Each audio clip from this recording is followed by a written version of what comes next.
स्वागत है आपका हिस्टोरिकल हंगर्स में। मैं हूं सुब्रत स्वैन। आज हम बात करेंगे एक ऐसे खूनी मैच की जहां एक दो नहीं बल्कि पूरे 5 भारतीय खिलाड़ी को इंजर्ड किया गया था और उनके खून से पूरे पिच पे लाल धब्बे बन चुके थे। बात है 1976 की। इंडिया वर्सेस वेस्टइंडीज के बीच टेस्ट सीरीज खेली जा रही थी। उस समय वेस्टइंडीज वर्ल्ड की टॉप टीम थी, जबकि इंडियन टीम उतनी अच्छी नहीं थी। सीरीज का पहला मैच ड्रॉ हो गया और दूसरे मैच में वेस्टइंडीज ने आसानी से इंडिया को हरा दिया। लेकिन तीसरे मैच में वेस्टइंडीज ने इंडिया के सामने 404 रनों का लक्ष्य रखा और सबको लगा कि फिर से वेस्टइंडीज इंडिया को आसानी से हरा देगी। लेकिन सरप्राइजिंगली वेस्टइंडीज के उस लीथल बॉलिंग लाइनअप के सामने सुनील गावस्कर और गुंडप्पा विश्वनाथ के सेंचुरी की बदौलत भारत ने 404 रनों का लक्ष्य चेस कर लिया, जो कि उस वक्त का हाईएस्ट रन चेस था। इससे पूरा क्रिकेट जगत चौंक गया और वेस्टइंडीज की टीम भी सदमे में आ गई। चौथे टेस्ट में इंडिया पहले बैटिंग कर रहा था, लेकिन तीसरे टेस्ट की हार से गुस्साए वेस्टइंडीज कैप्टन क्लाइव लॉयड ने अपने बॉलरों को बॉडी लाइन बॉलिंग करने के लिए कहा। और ऊपर से चौथा टेस्ट जमाइका की पिच पे था और उस पिच पे इतनी बड़ी बड़ी दरारें थी कि एक सिक्का भी डाल दो तो वो भी उन दरारों में घुस जाता।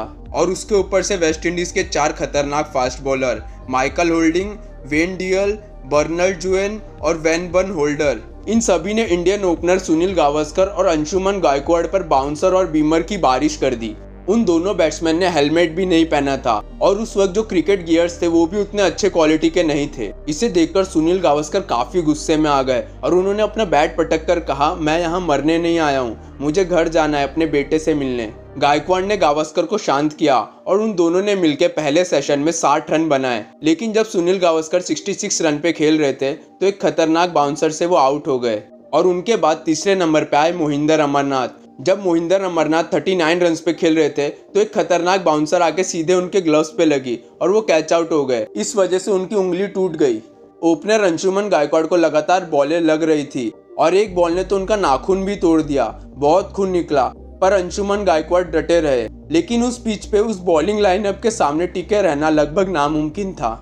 तभी एक बॉल सीधे आके अंशुमन गायकवाड़ के कान पे लगी। अंशुमन गायकवाड़ पिच पर ही गिर गए। पूरे ग्राउंड पर कोई भी डॉक्टर नहीं था, इसीलिए सुनील गावस्कर और टीम के ट्रेजरर ने अंशुमन गायकवाड़ को हॉस्पिटल लेके गए, जहां पहले से मोहिंदर अमरनाथ अपना इलाज करवा रहे थे। और गायकवाड़ को इस इंजरी के 24 घंटे बाद जाके होश आया। इतनी इंजरी देखते हुए कैप्टन बिशन सिंह बेदी ने सिर्फ 306 रन पे इंडियन इनिंग्स को डिक्लेयर कर दिया, जबकि तब तक इंडिया के सिर्फ 6 ही विकेट गिरे थे। इसके जवाब में वेस्टइंडीज ने 391 रन बनाए और दूसरी पारी में भी इंजरी के चलते सिर्फ 97 रन पे इनिंग्स को डिक्लेयर कर दिया गया, जबकि तभी भी सिर्फ 5 ही विकेट गिरे थे।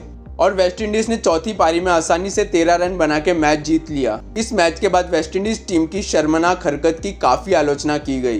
विव रिचर्ड्स ने एक इंटरव्यू में बताया कि मैंने काफी सारे सेंचुरी और डबल सेंचुरी देखी है, लेकिन उस दिन की अंशुमन गायकवाड़ की वो इनिंग्स कुछ स्पेशल थी। लेकिन उस इनिंग्स के इंजरी के चलते अंशुमन गायकवाड़ के लेफ्ट कान का पर्दा फट गया और वो आज तक भी अपने लेफ्ट कान से ठीक से नहीं सुन पाते।